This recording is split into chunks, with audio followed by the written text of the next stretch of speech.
And Greg Stubbe serves on the House Foreign Affairs Committee and joins us now live. Congressman, what were you thinking when you heard the President of the United States say that?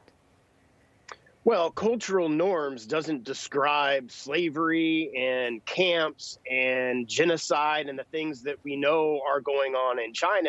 And of course, Biden himself and the Biden administration aren't going to come down on China like our country should be doing right now, and that we did do under the Trump administration, because as we all know, his family profited and made billions of dollars off the Chinese Communist Party. So he's obviously not going to be critical of the Chinese government. He's not going to be critical of the things that are going on in China, and he's going to probably reverse a lot of the decisions, the good policy decisions that the Trump administration had made that benefited Americans and went against the Chinese Communist Party. What sort of relationship do you envision for U.S. and China during a Biden administration?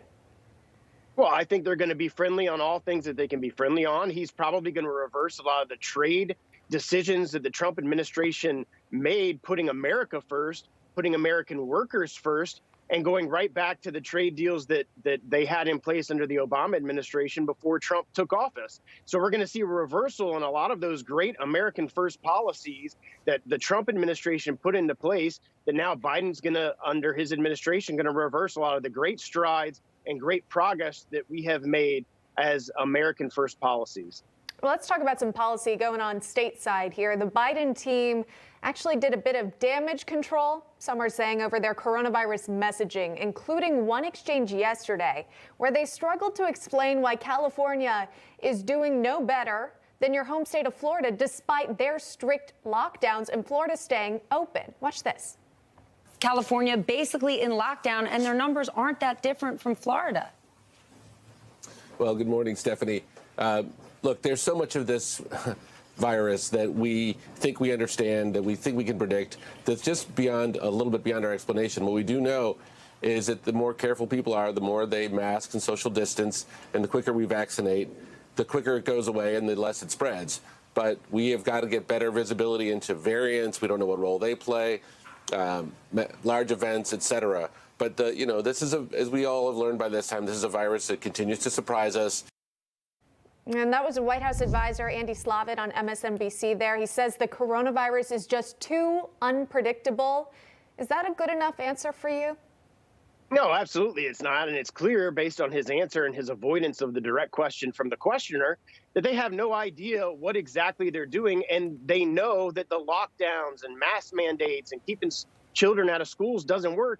And Florida is evidence exhibit A as to the fact that they don't work. Our kids have been in school since May with no issues. And in fact, if you look at the numbers, just in my county of Sarasota County, if you look at the hospital numbers, COVID hospitalization rates have gone down 4% from December. They were 10% in December. They're 6% now. They've gone down 4%. That's just in one hospital here in Sarasota County. I'd imagine that's a trend that we're seeing across Florida, in a state that kids have been in school since May, that we haven't had these lockdowns. The economy has been open, and that's why you're seeing thousands and thousands of people a day move to the state of Florida, moving their businesses from New York to Florida, because we're open for business here. The lockdowns don't work, and it shows by the evidence just in the fatality and the hospitalization rates. Yeah, there is a mass exodus, if you will, taking place of people even leaving New York City and flocking down south, going to Florida.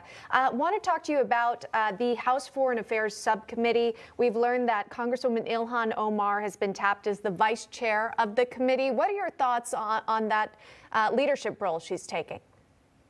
Well, a lot of Republicans, and there's been a number of Republicans that have filed resolutions to have her removed from that committee. She obviously has made anti-Semitic remarks in her time as a sitting congresswoman, not before she was in Congress. She made those remarks as a sitting congresswoman. So to have that person over the area of the Middle East and the area of Africa and the area of the issues that those remarks play into, I don't think it's appropriate to have somebody sitting on those committees. I mean, we took 2 years ago, we had a member in the Republican caucus that made racial remarks, and he was removed from his committees. We did that internally. And the Democrats' approach to that is to put them in charge of committees where they can have influence. So certainly not what I think that the leadership should be doing, and putting members who have made anti-Semitic remarks as members of Congress in charge of those committees. Switching gears completely, talking about our top story of the day, Rush Limbaugh's passing. He passed away yesterday, and we want to take a closer look at this sort of classic Rush moment from a 1991 60 Minutes interview, and we'll get your reaction. Watch. People have called you a sexist. Right. People have called you a homophobe. Right. Are you? Oh, of course not. I'm none of those things. I am simply someone who views events in life and comments on them. I have my own version of what's right and wrong. You've also been called arrogant and pompous. Well, I call it confidence.